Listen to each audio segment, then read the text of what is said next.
जाकर के दवा, डॉक्टर, पैरामेडिक्स, नर्सिंग स्टाफ ये सभी पर्याप्त मात्रा में उपलब्ध होकर के सरकार के साथ सहयोग करके उस अभियान को आगे बढ़ा रहे हैं।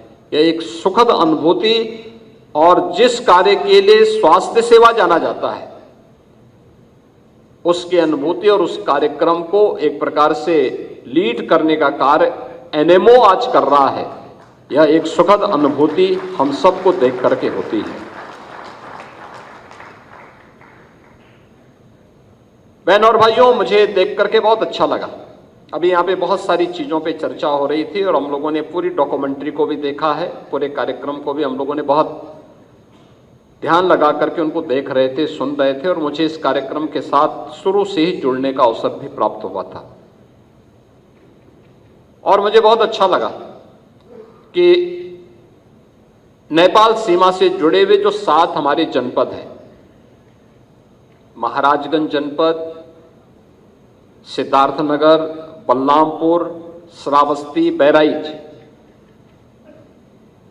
और लखीमपुर खीरी, इनमें यात्रा चल रही थी और इस वर्ष पीलीभीत को भी उसके साथ जोड़ा गया। यानी ये सभी 7 जनपद जो नेपाल सीमा से जुड़े हुए हैं, इन सभी जनपदों को लेकर के आज ये यात्रा उन क्षेत्रों में जहां पे जनजातीय समाज रहता है, जहां पे जिनको किसी ने नहीं पूछा वह समाज रहता है, आज उनको वहां पर अपनी सेवा और अपनी संवेदना के माध्यम से, जो एक चिकित्सक की सबसे बड़ी जिम्मेदारी होती है, उस जिम्मेदारी का निर्वहन करते हुए वहां पर आज स्वास्थ्य की सुविधाओं ने उपलब्ध करवा करके एक आत्मीयता का भाव पैदा करके उन्हें समाज की मुख्य धारा के साथ जोड़ने का जो काम हो रहा है, ये वास्तव में यही राष्ट्रभक्ति है और यही आत्मीयता उन्हें राष्ट्र की मुख्य धारा के साथ जोड़ी हुई है।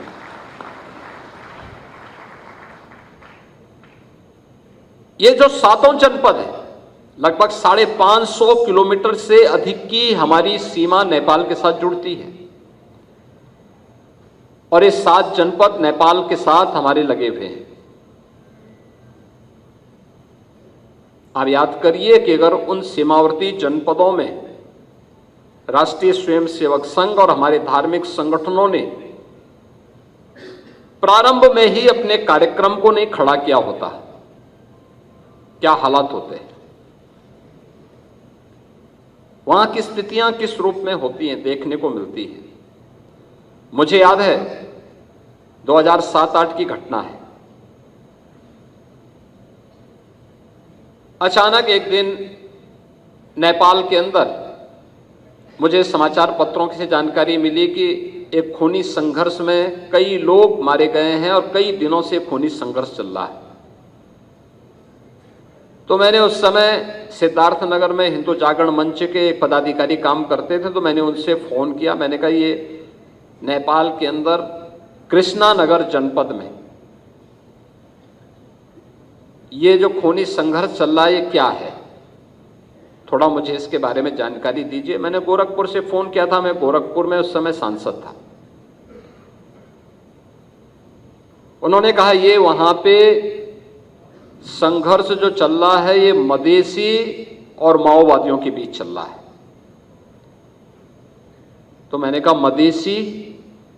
उन्होंने कहा ये मधेसी जो भारतीय मूल के लोग वहां पे हैं। और मैंने कहा माओवादी? कहा साहब नेपाल में जो थारू हैं वे माओवाद की तरफ से लड़ रहे हैं। और मैंने कहा ये खूनी संघर्ष में इसमें तो कई लोग मारे गए हैं। कहा हाँ, क्योंकि वहां पे कोई सपोर्ट नहीं है।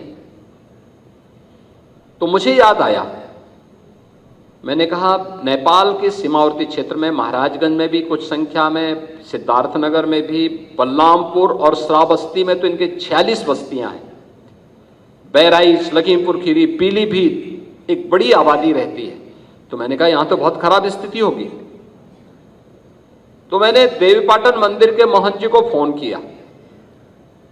मैंने कहा वहां पे इस प्रकार की घटना हो रही है और वहां पर माओवादियों की तरफ से ये लोग लड़ रहे हैं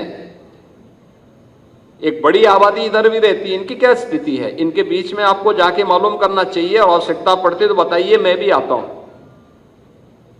उन्होंने कहा आप आएंगे अच्छा होगा, और वैसे इनसे मैंने संवाद किया है, फिलहाल ठीक है।